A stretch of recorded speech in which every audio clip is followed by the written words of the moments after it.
नगराध्यक्षपदापासून राजकीय कारकिर्दी सुरू करून 2 वेळा विधानसभेत पोहोचलेले आणि 11 वर्ष बुलढाणा जिल्हा काँग्रेसचं नेतृत्व केलेले चिखलीचे माजी आमदार राहुल बोंद्रे आता भारतीय जनता पक्षाच्या वाटेवर असल्याची जोरदार चर्चा आहे.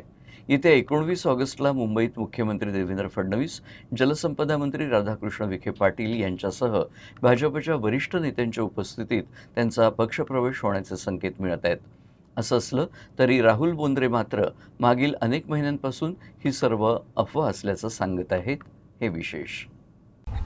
गेल्या 5 वर्षांपासून बुलढाण्यात काँग्रेसचे माजी आमदार राहुल बोंद्रे यांच्या भाजप पक्षप्रवेशाच्या चर्चा सुरू आहेत. मात्र यावेळी भाजप आणि काँग्रेस दोनही पक्षांच्या पदाधिकाऱ्यांमध्ये या संदर्भात झालेल्या बैठका आणि भाजप परिवारात नवीन सदस्यांचं स्वागत अशी आमदार श्वेता महाले यांनी समाज माध्यमांवर टाकलेली पोस्ट यामुळे राहुल बोंद्रे यांचा पक्षप्रवेश जवळपास निश्चित समजला जातोय.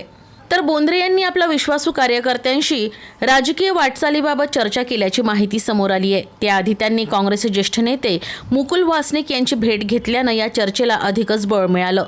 तर दुसरीकडे राहुल बोंद्रे यांच्या पक्षप्रवेशासंदर्भात भाजपच्या प्रमुख पदाधिकाऱ्यांची देखील बैठक झाली आणि राहुल बोंद्रे यांना पक्षात घेण्यासंदर्भात चर्चा करण्यात आली.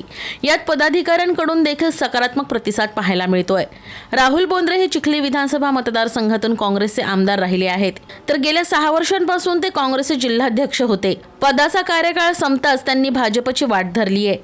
तर राहुल बोंद्रे यांच्यावर आणि त्यांच्या संस्थेवर फसवणुकीचे गुन्हे भाजपच्या कार्यकर्त्यांच्या तक्रारीवरून दाखल झालेल्या होत्या.